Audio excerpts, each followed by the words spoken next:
Welcome back to P Hope, where the P stands for Pimping Ain't Easy, but Tyrese got the blue suit to do it.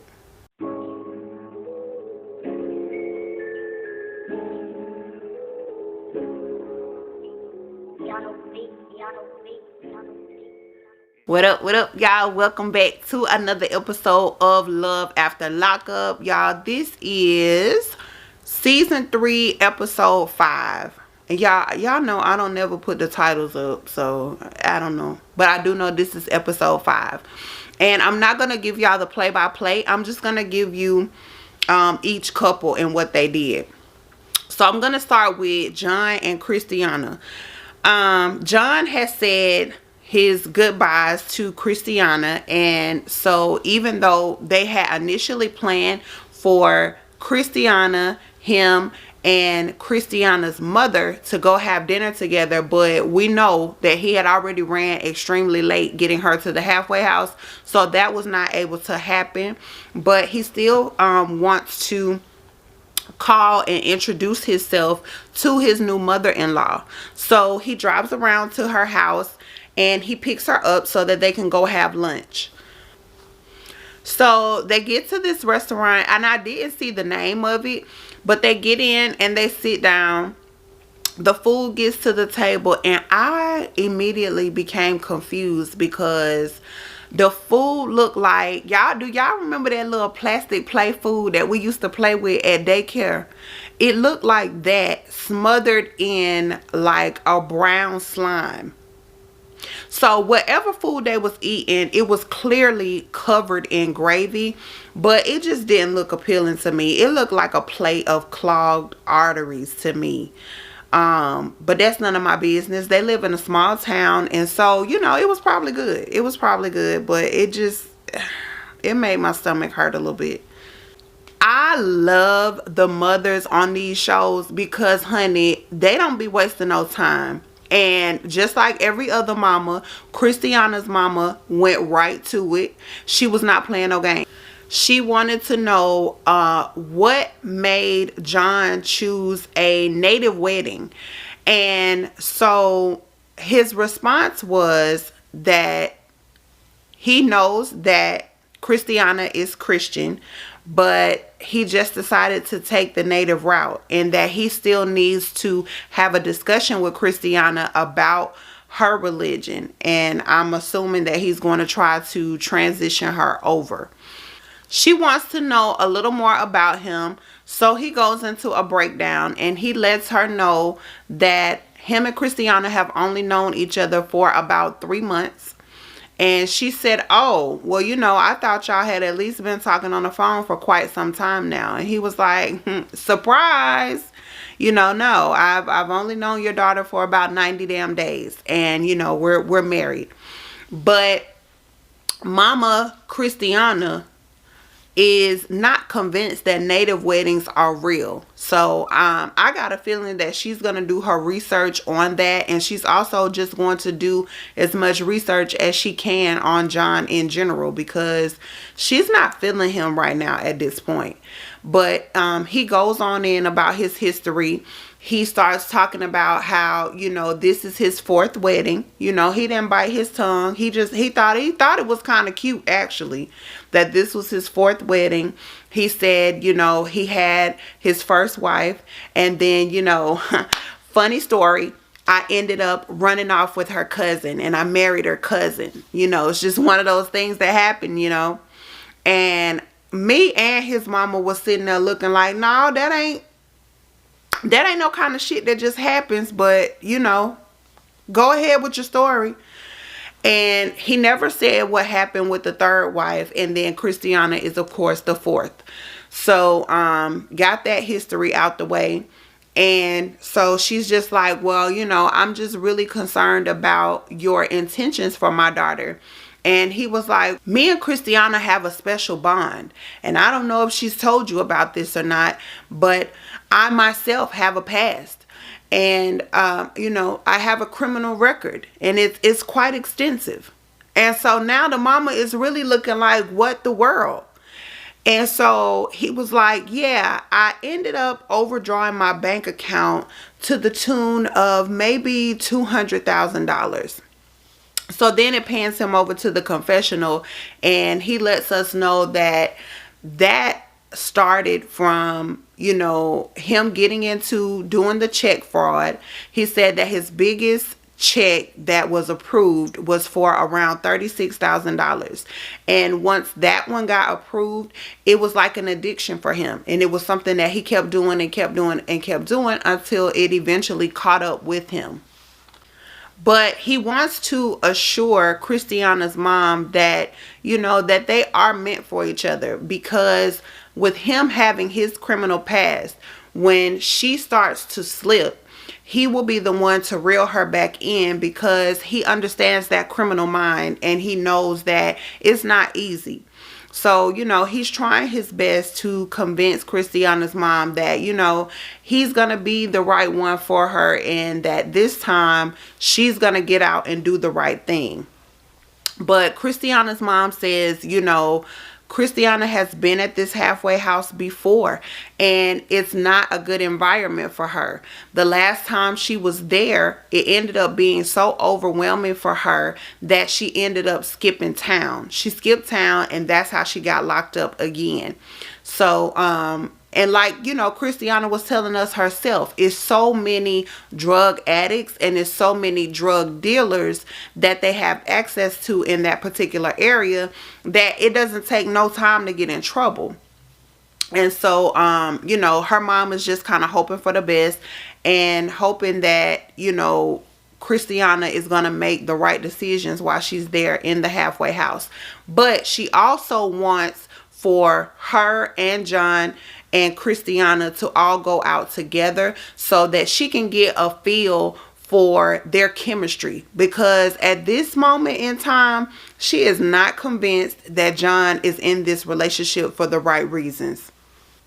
And I'm also trying to figure out, y'all, do y'all think that John chose a native wedding? Because if Christiana's mom is saying that she don't believe that native weddings are legal and that they're real, so maybe he took that route because he still could be legally tied up with one of these other 3 wives. What y'all think? That'll be some shit, huh? We gonna keep an eye on John ass. But y'all, that was it for John and Christiana. Let's move on. Ciao. Sean and Destiny. So they have just arrived at the airport, because they are about to jump on the train, which will take them to the plane. This is Destiny's first time getting on a plane. So she is very nervous, scared.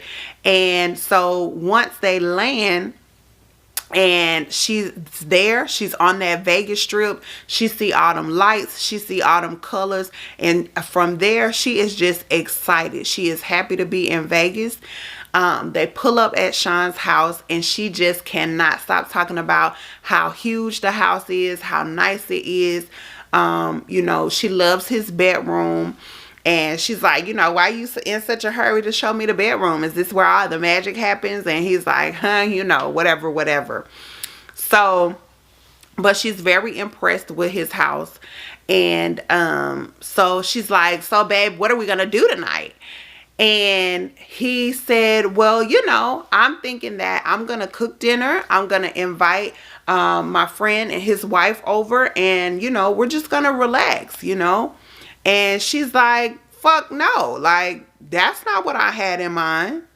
And she said, well, I want to go out. And he was like, yes, babe, I understand you want to go out, but this is your first night here. Like, why don't we just have a nice little dinner? You get to know my friends, and then we'll go out tomorrow night. She was like, no, we'll get to know your friends tomorrow night. Like, fuck is you saying right now? Like, I want to go out. Period. I want to go out.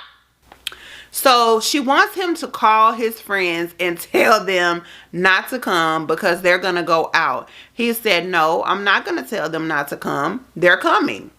So they get a knock on the door, and of course it's the friends. It is the guy that he worked at the mechanic shop with. His name is Hector, and his wife's name is Veronica. So they come in, and Destiny decides to act right. She didn't cut up. So when they came in, she was like, she asked them, did they want anything to drink? Hector said that he would like a beer. Veronica said she would like water. And Destiny was like, oh, okay, water. Well, I'm gonna just drink whatever, because I'm used to drinking hand sanitizer to get me a buzz. And it did not show how they was looking, but I'm sure they was just kind of like, okay, moving on.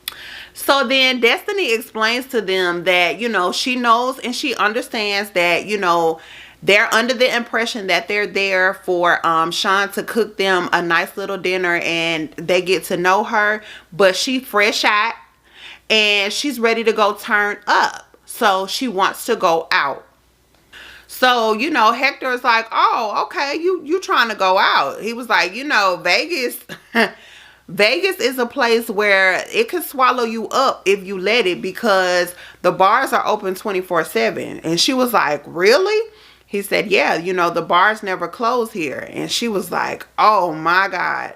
Y'all, Destiny eyes lit up like she had just hit liquid gold. Like, that did something to her right then when Hector told her that. And so of course, that almost sent Sean into cardiac arrest, because he was just like, why would you say that? And he was, Hector was like, sorry, man. So after Hector put that little bug in her ear, she was really ready to go in. But Sean, on the other hand, was looking crazy, because all that he can think of in the back of his head is, she has not made it to her court date yet, and he still has these $50,000 on the line. Like, he does not want to have to be on the hook for $50,000. So he just really wants her to lay low until this court date, and then she can turn up and do whatever the fuck she want to do, because I think that long as she makes it to the first court date, then he won't be responsible for them $50,000. But yeah, I think anything after that, she's just kind of on her own. But for that first date, she's got to make it there. So he's really concerned that she's going to get out of hand and he going to be broke. That's where Sean is at with it. So if these 2 weeks don't hurry up and get here, he gonna need a new set of bottom teeth to match the new set of top teeth, because he gonna be done chatted them bitches clean out his mouth, because he's nervous as hell at this point. So, everybody agrees that they can just go ahead and head out. So they get to a bar, and the bartender is asking everybody what kind of drinks that do they want. Of course, Veronica wants non-alcoholic. Hector, I don't remember if he got him another beer or if he got him a cocktail at that point. But when they got to Destiny, she said she wanted it strong. And then the bartender was like, okay, strong? And she said, yeah, hella strong. I want my drink to be stiff, okay? So the bartender gets her cocktail, and then it looks like they all ordered hot dogs to eat with it. So they're just sitting there chilling or whatever, and here come Hector with these questions, child. So Hector went on and popped it off. And I like Hector. He's cool as fuck, because I feel like Hector was us sitting at the bar, because we know that Sean ain't gonna tell us too much, and that he ain't gonna say too much anyway. And then Veronica is sitting over here with the halo on top of her head. So even though she thinking some shit, she ain't gonna say shit. But see, Hector is all of us, because Hector is just gonna put it out there. I'm gonna throw it and I'm gonna see if she catch it. So, one of the first things he said to her was, I ain't gonna lie, I thought you was catfishing my boy there for a long time. And she was like, no, catfishing, I would never do nobody like that. Like, I don't have to. Like, for what? And he was like, okay, I get it, I understand. And then he was like, well, how many girlfriends have you had? And she gonna have the nerve to look offended. She was like, girlfriends, like, I don't get down like that. Well, like, what do you mean girlfriends? And he was like, oh, like, I hope you're not offended by none of my questions. I just want to know what's going on, because this is my friend of 8 years and I just don't want to see him hurt. And she was like, no, I have all good intentions for your friend. Like, I'm not out here trying to get over on him or nothing like that. She was like, but no, I don't have any girlfriends. I've never had any girlfriends. But then she goes to the confessional, and I mean, of course we know that she's telling a lie before I even get in the confessional, because she already told us that all of these females that you see tatted on her are people that she been bumping coochies with. So I mean, we know that that was a lie. But then when she went in the confessional, she said that she considers herself trisexual because she will try just about anything. She's very similar to a dog. She called herself a dog. And I was like, oh, okay then, Destiny. You know what I'm saying? Do you. I'm not here to judge. So Destiny did let them know that she really does love Sean, and she just wants to see where things are going to go. And she's hoping that, they'll eventually end up getting married. And Hector, at this point, he's not seeing it. And Veronica is certainly not seeing it. Veronica said that she is a bit wild for her taste, but she has a feeling that Sean is not going to let her go, and that he's going to end up giving her everything he has. And I completely agree with Veronica. I think he's going to, be that dummy that sits there and goes broke for a woman. He's just gonna do it. And Sean let us know in the confessional that he has lived with other women before, and that one of those women that he lived with had damn near took him for everything that he has. And then he got mad in the confessional and called her a stupid bitch. Well, now you the stupid bitch, because if you've already been in a similar situation, at this point you should be able to find context clues that are going to let you know that, hey, I'm probably headed in the same direction of getting played once again. So, I probably need to cut my ties. So after this court date, we'll see if Sean gonna snap back into reality or not. Tyrese and Shonda, y'all. All right. Tyrese is still standing outside his truck smoking his cigarette and waiting on Shonda to exit the building. Y'all know that's where we left him standing at last week, and he's still standing out here, and he is hot as fish grease. Hold on, y'all. Let me check my phone. Sorry, y'all. Y'all know my phone don't never ring till I get to talking to y'all.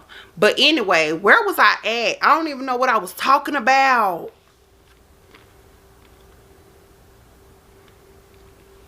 Oh, yes, I was talking about Tyrese standing outside that truck smoking that cigarette. So anyway, he been standing outside for about 50 minutes at this point, and he's hot. And so he goes and sits in the truck, and he like, look, I must wait here about 30 more minutes, and then I'm about to be over this shit. And as soon as he said that, his phone rung. And so he says, hello.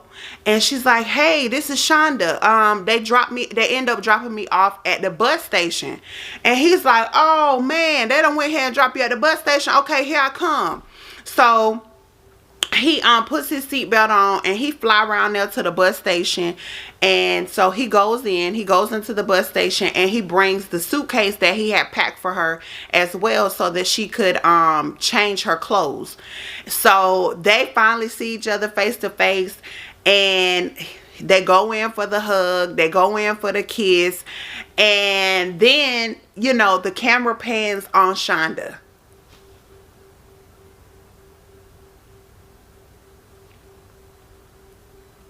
I ain't here to talk about nobody, but I just wasn't expecting to see what I saw. So,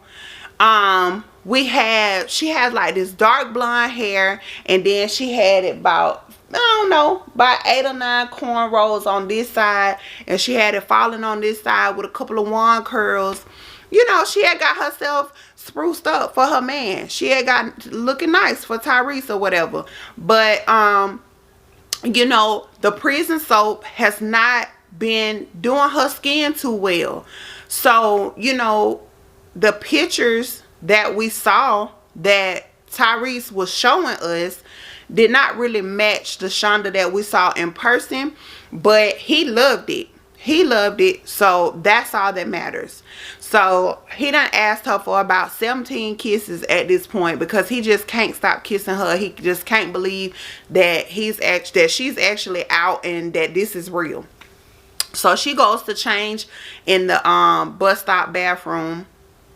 She goes to change into the clothes that he bought her, because they have to, get on the road, because at this point, I think now they only had like 2.5 hours, or it might have been like 1.5 hours before she actually had to be at the halfway house.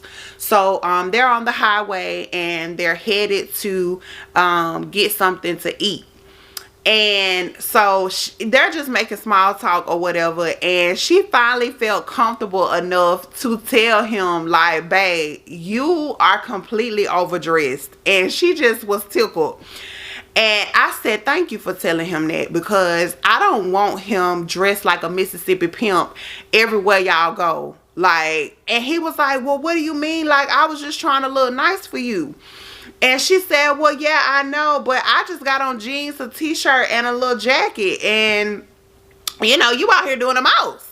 And, he was like, oh, I'm just trying to look good for you, babe. And so, that was a cute little moment. And I was just glad that she let him know that you made a bad wardrobe choice, but it's okay. So, I think the camera panned and showed that now it was only an hour and a half before she had to be at the halfway house. And so Tyrese let us know that as much as he wanted to have that time to cuddle with her, to feel on that booty, to, you know what I'm saying, get it in, he wanted a little bit of that wop. He understands that they're pressed for time, so 9 times out of 10, that's not going to happen today. But he's patient, and he knows that, that day will come, because this is going to be his wife. So, I mean, he's got the rest of his life to, splash in that. So, he's not really stressing that today. So, because at this point, Shonda ain't studying no ping. Shonda wants some chicken. So they pull up at this restaurant so that she can get her chicken, and they're just sitting there eating, and they're still making small talk. Tyrese is just asking Shonda at this point, like, is she gonna be okay with the transition, and is she gonna be able to stay focused? And Shonda lets us know that she has had a troubled past, and that her parents were not the best role models. She said that her mother was an alcoholic who pretty much literally drank herself into the grave, and that her father was always in and out of trouble for the manufacturing of methamphetamines. And for herself, ever since the age of 16, she has just been in and out the system, and it has all been drug related. So, she really can't say if this is if this is the finale, if she's going to do right at this time, because she's never done right. So she can't really answer that for Tyrese. But she does say that, she doesn't really have anybody, or she feels like she doesn't really have anybody in this world. And so, things do get hard for her from time to time, which is understandable. And, with, I don't know what kind of drugs that, she's used to dealing with, but if it's a drug that, can start a real addiction, then I would imagine that when you start to have those depressing type of feelings, that's the first thing you want to run to. But, Tyrese lets her know that, look, whenever you start to feel that way, don't hesitate to call me. You know what I'm saying? I'll pick up and I'll be there anytime. Just call me.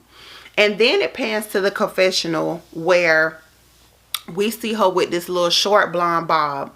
And y'all, Shonda is just one of those people that every time she switch up her hair, she has a different look. Because in the confessional, when she had the short blonde bob, she looked like a whole different person. That's just first of all.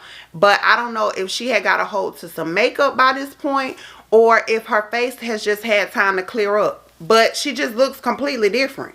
So she lets us know that while she was locked up, she wasn't dealing with just one other man, or just only dealing with Tyrese. She said she was dealing with about 8 or 9 different men. And so then the production asked her, well, were you dealing with these other men on the same level like you deal with Tyrese? And she said, well, yeah. She said some of them, and some of them I still talk to right now. And I said, oh, well, excuse me then. So we're gonna keep our eye on Miss Shonda, because she out here, you know, she might ain't got the blue suit on, but she is a PIMP.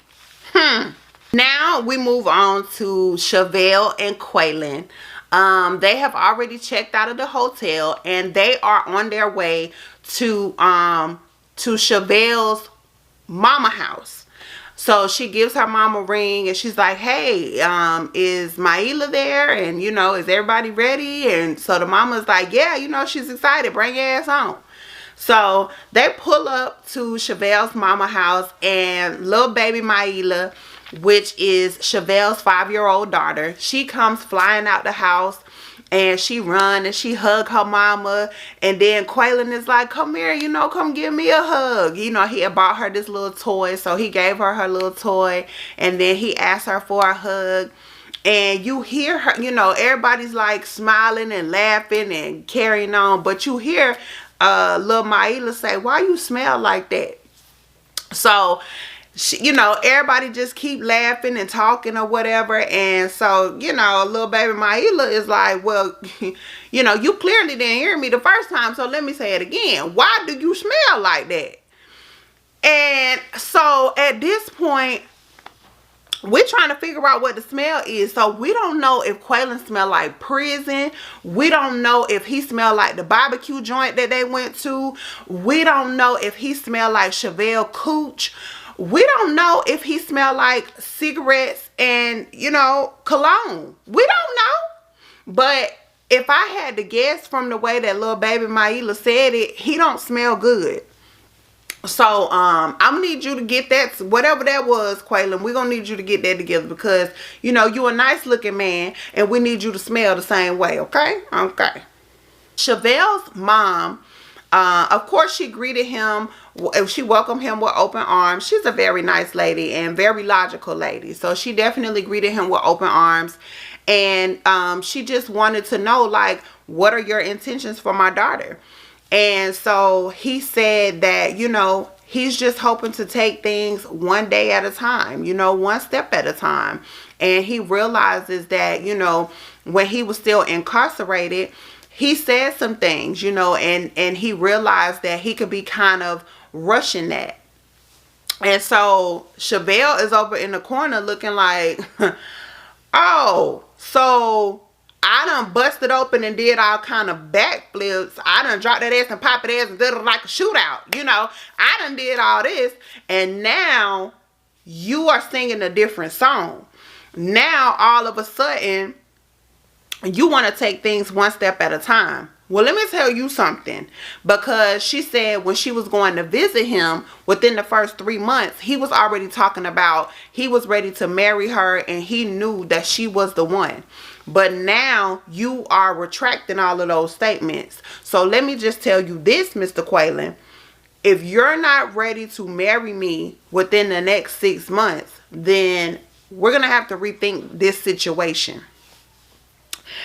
And honestly, Chevelle, I think you're going to be the one to end up with egg on your face, because at the end of these 6 months, he's still not going to be ready to marry you. And, you know, it's not going to be hurting him. It's going to be hurting you. So, yeah, I really don't have much else to say about that situation, because that's where it ended at. It ended, you know, with Chevelle being upset because, you know, she's already allowing Maila to call Quaylon daddy. So for now, for Quaylon to be walking a different walk and talking a different talk, she's nervous that, you know, maybe he's having a change of heart. And I would be nervous as well. You should be nervous. But we'll see how it goes. That was Chevelle and Quaylon, y'all. And last but not least, we got Maurice and Jessica. Maurice and Jessica are pulling up at this little joint to get them something to eat. It looks like it might be like a little sports type of bar. And they sit down and they're getting them something to eat. As soon as they sit down, Maurice is like, you know, why do you have an attitude? And she's like, I don't have no attitude. And he was like, you know, yes, you do. You're looking uncomfortable. You've been looking uncomfortable since you got here. And she said, I never said that. He was like, you don't have to say that. It's written all over your face. It's in your body language. It's in your attitude. You don't want to be at my cousin's house. You know, you're uncomfortable with my cousin. You're uncomfortable with his wife. And you're uncomfortable with their little badass kids. Like, you don't want to be there. And so she's like, well, I just don't understand why you just can't talk to your parole officers, why you can't talk to their supervisor. And he keeps trying to explain to her that it doesn't work that way. He's trying to explain to her that he has taken all the necessary steps that he could possibly take. And at the end of the day, all they can do is wait for his papers to be transferred from Compton to Vegas. Like, point blank, period. However many weeks, months, years that's going to take, it is what it is. And she's like, but I just feel like you could speak with a supervisor. And I'm just thinking in my head, like, no. You know, that's the kind of, you know, privilege that you have. That ain't the kind of privilege that Maurice have. So, you know, Jessica is not having no understanding. That's going all the way over her head at this point. And we know she already blind. So it's for real. It's flying over her head at this point. So, you know, he's getting slightly irritated. So he's like, you know what? Fuck it. If you want to go to Vegas, we're going to Vegas. Like, get in the car. Let's just go. Like, I'm going to show you. I'm going to prove my loyalty to you. I'm going to prove my love to you. I'm going to do what the fuck I got to do. You know, he's like, I want to go meet my parents anyway. And then that's when she get to talking like she got some sense. Oh, well, no, it's okay. You know, you're going to get to meet them in due time and da-da-da-da. He's like, no, you know, let's just go. Like, fuck it. Let's get on the road and let's go. So long story short, it shows them getting on the road, and then it gets to a section on the interstate where Jessica can stay on her right hand side and they will be headed towards Vegas, or she can merge over to her left and they will be heading back into Compton. And so it shows her driving, and then when they get right there, it looks like she's going to go over to the left. And he's like, no, what are you doing? Like, no, we're not turning around. He's like, you know, we're going to Vegas. So are you with me or against me? And she didn't answer either way. And so that's where it just kind of left us on hold at. We don't know if she's going to take him to Vegas or if she's going to have enough sense to turn around. Because what Maurice let us know is that he is definitely on his third strike. So he doesn't have the opportunity to fuck up anymore. If he gets caught out in Vegas and he gets locked up, that's it. That's just it. Because California has a 3-strike law. And unfortunately, he's up to bat. So if you fuck up one more time, that's it, buddy. So we'll see what kind of decisions that they make next week. And that was it, y'all. I felt like this was kind of just like a filler episode. That's why I didn't give y'all a play-by-play. I just kind of gave y'all the order of what all the couples did. And so yeah, but anyway, that was Love After Lockup, honey, season 3 episode 5. I hope you guys enjoyed my review, and I will catch you guys next week. Have a good one. Be happy, be healthy, be safe. This your girl P Hope, and I'm gone.